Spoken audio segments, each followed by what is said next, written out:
हम पहुंच गए घोड़ाखाल गोलू देवता जी के मंदिर। दिल्ली से जब हम नीम करोली बाबा जी के पास कैंची धाम आते हैं तो रास्ते में क्षेत्र आता है भवाली घोड़ाखाल, जहां गोलू देवता विराजमान है।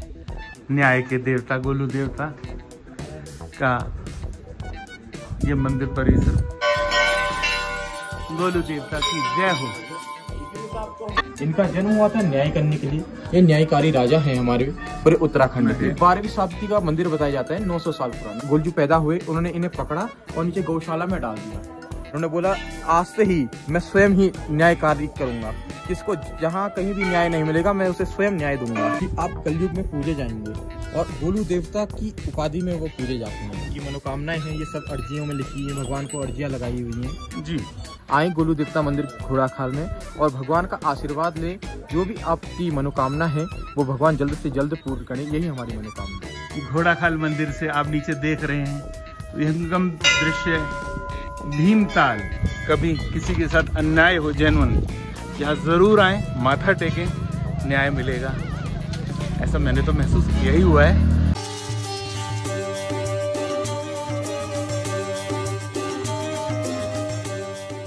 हम पहुंच गए घोड़ाखाल गोलू देवता जी के मंदिर और सजी धजी दुकानें प्रसाद की और घंटियों की। जय माता दी। दिल्ली से जब हम नीम करोली बाबा जी के पास कैंची धाम आते हैं तो रास्ते में क्षेत्र आता है भवाली। उस भवाली क्षेत्र के बिल्कुल निकट घोड़ाखाल, जहां गोलू देवता विराजमान है। आइए और दर्शन कीजिए। जय गोलू देवता। ये यहाँ से सीढ़ियाँ ऊपर मंदिर परिसर में जा रही हैं। आइए हम भी चलते हैं और दर्शन करते हैं।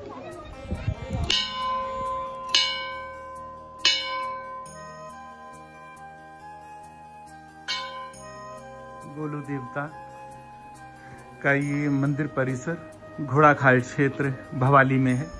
न्याय के देवता गोलू देवता का ये मंदिर परिसर। विहंगम दृश्य है यहाँ का, बहुत सुंदर।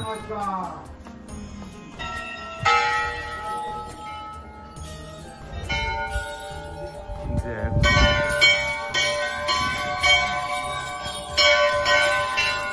गोलू देवता की जय हो। आपको कुछ जानता है, हमको ना अगर जाए तो अनजान में जाइएगा।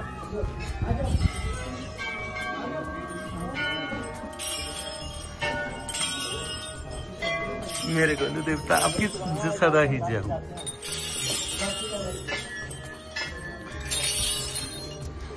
सैकड़ों घंटियां बंधी हैं गोलू देवता के प्रांगण में और पहुंच गए हम बाबा के चरणों।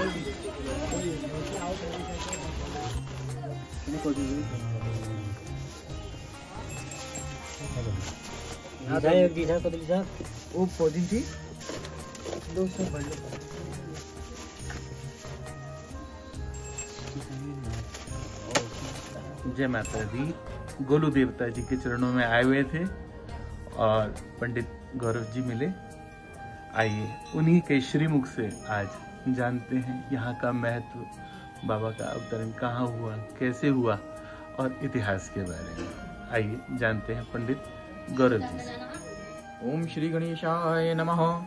गजाननं भूतगणाधिसेवितं कपितजम्बू फलचारुभक्षणम् उमासुतं शोकविनाशकारकं नमामि विघ्नेश्वर पादपंकजं। श्री गणेशाय नमः। आज आप आए हुए हैं श्री 1008 गोलू देवता मंदिर घोड़ाखाल में और ये मंदिर है गोलू देवता जी का। ये है बटुक भैरव जी के अवतार। शिव जी के अष्ट भैरव हैं, उनमें से एक बटुक भैरव जी हैं, ये उनके अवतार हैं। इनका जन्म हुआ था न्याय करने के लिए। ये न्यायकारी राजा हैं हमारे पूरे उत्तराखंड के।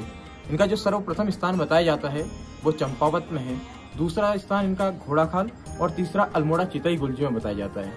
यहाँ पे जो इनकी मुख्यता है वो न्याय के देवता रूप। यहाँ लोग आते हैं, दूर दूर से लोग आते हैं और जिनको न्याय नहीं मिलता वो अपनी अर्जियां लगाते हैं, अपने स्टाम्प लगाते हैं। उन्हें जिनको कोर्ट में तक न्याय नहीं मिला होता है उनको इस दरबार से न्याय मिलने का आदेश है। आप अंदर देखेंगे जो मुख्य दर्शन है इनके यहाँ पिंडी दर्शन रूप है। ऊपर घोड़े के ऊपर इनका रूप है और साथ में माँ भगवती विराजमान है। यहाँ पे आप जितनी भी असंख्य घंटियां देख रहे हैं ये सब मनोकामना पूरी होने के बाद ही चढ़ाई गई है यहाँ पे। यही मुख्य विशेषता है इस मंदिर की। इनका इतिहास कितने साल पुराना है? ये 12वीं शताब्दी का मंदिर बताया जाता है, 900 साल पुराना। राजा चंद्रवंशियों के समय का ये मंदिर बताया जाता है। लगभग 900 साल जी, 12वीं शताब्दी। 12वीं शताब्दी जी। और आप यहाँ पे कब से पूजा कर रहे हैं? आपका परिवार? यहाँ पे 5वीं पीढ़ी चल रही है जी। हमारे सर्वप्रथम दादाजी के से भी दादाजी आए हुए थे यहाँ पे। अभी इस स्थान पे मेरी 5वीं पीढ़ी है। मेरे पिताजी यहाँ पे बैठे हुए हैं, श्री कुंवरानंद जोशी मुख्य पुजारी घोड़ाखाल मंदिर। बहुत अच्छा लगा आपसे मिलके जी। और यहाँ पे जो दर्शन है वो पिंडी के रूप में है? जी, पिंडी दर्शन है यहाँ पे जी। तो कुछ लोग यहाँ पंडित जी ये भी बताते हैं कि ये यहाँ के राजा हैं। हाँ जी, ये इस क्षेत्र के उत्तराखंड के पूरा उत्तराखंड के क्षेत्रपाल, क्षेत्र न्यायाधीश, ये सभी यही हुए। हमारे कुल देवता, इष्ट देवता, ग्राम देवता सब यही हुए। हमारे जितने भी हम उत्तराखंड वासी हैं, किन्हीं के ये कुल देवता हैं, किन्हीं के इष्ट देवता हैं, सभी यही हुए। आपने ज्यादातर देखा भी होगा, हर गाड़ी में लिखा भी होता है जय गुरु देवता। जी, उत्तराखंड में बहुत गाड़ियों पे हम बिल्कुल देखते जी, बिल्कुल, हमेशा। पंडित जी जो आप बता रहे थे कि इनके मुख्यतः 3 स्थान है। जो पहला स्थान आपने बताया सर्वप्रथम वो चंपावत है। चंपावत में इनका सर्वप्रथम राज्य अभिषेक हुआ था। सबसे प्रथम गद्दी इन्हें चंपावत की मिली थी। जी जी। उसके बाद फिर दूसरा स्थान इनका घोड़ाखाल बताया जाता है, जहाँ आज हम बैठे हैं, घोड़ाखाल। बिल्कुल। और तीसरा यहाँ से अल्मोड़ा 60 किलोमीटर दूरी में अल्मोड़ा चितई गुलजू बताया जाता है। वहाँ पे इन्होंने मतलब अलग अलग लीलाएं करी हैं। जी बिल्कुल, आसन लगाए हुए हैं। जी, पहला आसन इन्होंने चंपावत से इनका राज्य शुरू हुआ था। राज्य शुरुआत। बिल्कुल जी। 22 पड़ाव और है इनके। 22 पड़ाव और हैं। ये सब उत्तराखंड में ही आते हैं? बिल्कुल, सब उत्तराखंड में ही आते हैं। और विशेषता है लोग यहाँ आप बता रहे हैं कि लोग न्याय के लिए आते हैं। इसके बारे में थोड़ा सा और विस्तार से बताइए, क्योंकि न्याय में तो न्यायपालिका वगैरह होती है। तो ये न्याय के देवता कैसे प्रचलित हुए? मुख्य रूप से ये थोड़ा सा विस्तार में बता पाएंगे? एक छोटी सी एक इनकी कहानी मैं आपको बताता हूँ। हाँ जी पंडित जी। ये राजा झालराय जी के पुत्र हुए। माँ कलिंगा इनकी माता श्री हैं जी। राजा झालराय की 7 रानियां थी। अच्छा जी। जी। उनमें से उनको किसी से भी संतान प्राप्ति नहीं हुई जी। तो माँ कलिंगा इनकी 7वीं पत्नी थी। उनसे गुलजू पैदा हुए। जैसे हमारे पहाड़ में आपने देखा होगा कि नीचे गौशाला होती है जी, और ऊपर रहते हैं। उस समय जब गुलजू पैदा हो रहे थे तो माँ इनकी जो 6 रानियां और थी, इन्होंने जब गुलजू पैदा हुए उन्होंने इन्हें पकड़ा और नीचे गौशाला में डाल दिया। पैदा होने के बाद जी उन्होंने सोचा कि अगर ये राजा के अगर वारिस दे दिया तो राजा हमसे प्रेम नहीं करेंगे। अच्छा, एक ईर्ष्यावश यूं कह सकते हैं कि उन्होंने उनको मारने की कोशिश करी ताकि उनका प्रेम राजा के प्रति बिल्कुल बट ना जाए। बिल्कुल, इसलिए इन्होंने गौशाला के नीचे डाल दिया कि गाय के कदमों से वो गुलजू देव मर जाएं। जी। लेकिन ऐसा नहीं हुआ, वो तो माया रचित है, सब माया किया ही खेल है। तो वहाँ पे भी गुलजू और उसके स्थान पे इन्होंने सिल और भट्टा रख दिया। सिलबट्टा आपने देखा होगा, जिसमें नमक पीसते हैं। उन रानियों ने मिलकर सिलबट्टा रख दिया और राजा को शायद ये बताया जी कि आपसे सिलबट्टा पैदा हुआ है। रानी को बताया। रानी को ये बताया। जी। और फिर उसके बाद जब गुलजू नीचे गौशाला में भी नहीं मरे तो इनको काली नदी में बहा दिया गया। तो काली नदी में बहा दिया। फिर भी ये एक मछुआरे को मिले। मछुआरे ने उनका लालन पोषण किया। गुल्लू देवता जी का। उनका लालन पोषण गुल्लू देवता जी का एक मछुआरे ने किया। जब 11 वर्ष की आयु में गुल्जू देवता जी जब यौवन में गए, 11 वर्ष की आयु, बिल्कुल, तब वो काठ का एक घोड़ा होता है, लकड़ी का घोड़ा। हाँ जी। हमारे पहाड़ में काठ का घोड़ा, वो खेलने के लिए बच्चों को दिया जाता है। बिल्कुल, वो गुल्लू देवता जी को दिया गया था। तो वो नदी किनारे गए थे और काट के घोड़े से कह रहे थे कि पानी पी। उस समय अन्य रानियां भी आई हुई थी, महाराज लोग सब आए थे अपने वस्त्र धोने होने के लिए। अभी तक ये रानियों को शायद मालूम नहीं था कि गोलू देवता जी जिंदा है। बिल्कुल जी। अभी तक जब गोलू देवता जी कह रहे थे कि ले मेरे घोड़े पानी पी, काट के घोड़े से जब कह रहे थे तो सभी रानियां हंसी वहां से। उन्होंने कहा क्या कभी कोई लकड़ी का घोड़ा पानी पी सकता है जी? तो फिर गोलू देवता जी ने भी कहा क्या कभी किसी स्त्री से सिल और बट्टा पैदा हो सकता है? उन्होंने वो ताना मार ही दिया। बिल्कुल जी, बिल्कुल। सबको भान था इस चीज जी, का, बिल्कुल। वो देव हैं। स्वयं रानी को भी संदेश हो गया कि कैसे इस बालक को इस चीज के बारे में पता है, जानकारी है। तो उस समय गोलू देवता जी ने कहा कि आप सभी रानियां अपने स्तन खोलिएगा, नदी के इस पार से उस पार जिस भी रानी के स्तन से दुग्ध निकलेगा वही मेरी माताश्री होंगी। गोलू देवता जी ने बोला। बिल्कुल बिल्कुल बिल्कुल वही ऐसी कथा है। बिल्कुल बिल्कुल यही इनकी कथा है, यही इनकी कहानी है। फिर तो सभी रानियों ने अपने अपने स्तन खोले और जो मुख्य रानी माँ कालिंगा थी उनके स्तन से अपने आप दुग्ध निकला और नदी के इस पार से उस पार दुग्ध गोलू देवता के मुख में चले गया। गोलू देवता जी दूसरी तरफ थे। जी बिल्कुल बिल्कुल। उसके बाद ही फिर उसके बाद ही जब फिर इसी के बाद ही गोलू देवता जी ने न्याय का शुरू किया। गोलू देवता जी ने बोले, क्योंकि उनके साथ खुद अन्याय हुआ था। उन्होंने कहा जब अगर मेरे साथ ही मैं स्वयं भगवान होकर मेरे साथ अन्याय हो सकता है तो मैं किसी के साथ अन्याय नहीं होने दूंगा। ये मुख्यता है इनका। उन्होंने बोला आज से ही मैं स्वयं ही न्याय कार्य करूंगा, किसको जहाँ कहीं भी न्याय नहीं मिलेगा मैं उसे स्वयं न्याय दूंगा। ये मुख्य विशेषता है जी। बहुत सुंदर आपने कथा सुनाई। गुरुजी आप एक चीज और बता रहे थे, ये बटुक भैरव का अवतार है, ये थोड़ा सा और बता दीजिए। कृष्ण के अंतिम पुत्र पार्थ जब बटुक भैरव जी ने उनकी रक्षा करी थी तब उस समय कृष्ण जी ने बटुक भैरव जी को अवतार कहा था, वरदान दिया था कि आप कलयुग में पूजे जाएंगे और गोलू देवता की उपाधि में वो पूजे जाते हैं। अच्छा, इसीलिए इनको आप इसीलिए कृष्ण अवतारी दूधाधारी बटुक भैरव देवता अवतारी ये भी इनको नाम दिया जी। कृष्ण जी की कृपा, कृष्ण जी का वरदान इनको एवं गोलू देवता जी की कृपा। तो हम आपके आभारी हैं, आपने इतना अच्छा वृत्तांत बताया और इतना सारा संदेश जो दिया है और न्याय के देवता। और ये जो घंटियां आप बता रहे थे कि सैकड़ों घंटियां, इनके बारे में और बता दीजिए थोड़ा सा। जितनी भी घंटियां लगी हुई हैं सब मनोकामना पूरी होने के बाद ही चढ़ाई गई हैं जी। इस पे ये लोगों ने कुछ पर्चियां, ये सब अर्जियां लिख के गए हैं लोग, जो जो इनकी मनोकामनाएं हैं ये सब अर्जियों में लिखी है, भगवान को अर्जियां लगाई हुई हैं जी जी। और जब अर्जी पूरी हो जाती है या दोबारा आते हैं भगवान का शुक्रिया अदा करने आते हैं।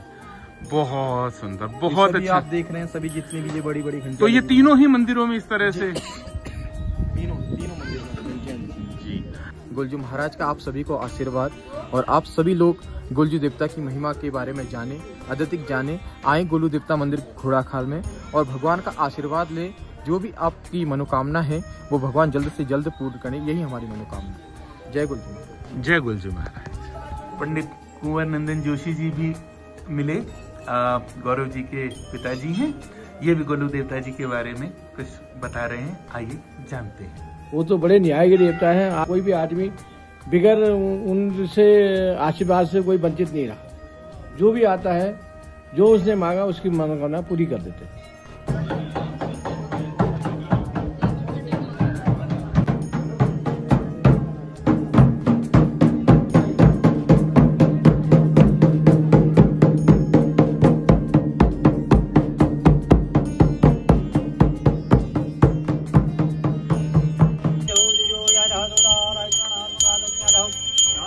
घोड़ाखाल मंदिर से आप नीचे देख रहे हैं विहंगम दृश्य, भीमताल, नैनीताल के पास भीमताल जो लेक है वो सामने नजर आ रही है।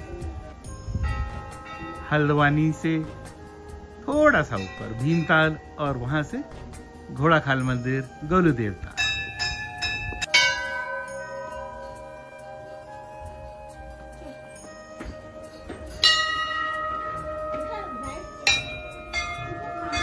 जिला नैनीताल है ये जगह घोड़ाखाल है।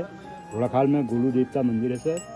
गोलू देवता जो हैं ये बटुक भैरव जी के अवतार हैं, न्याय देवता है। यहाँ पे जो भी अपनी मनोकामनाएं मांगते हैं उनका पूरा करते हैं भगवान।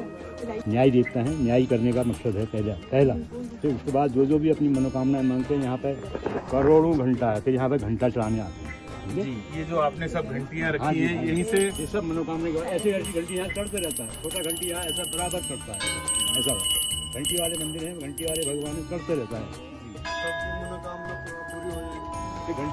सबकी मनोकामना पूरी हो जाए। जो आता है मंदिर में तो श्रद्धालु आते हैं तो अपने मट्ठा टेक के जाते हैं तो मनोकामना तो पूरी हो जाती है। आप कहाँ से हैं? हम जम्मू से आए जी। जम्मू से कहाँ से? जम्मू विजयपुर से आए जी। विजयपुर से जी जी। जय माता, जय गुरुदेव।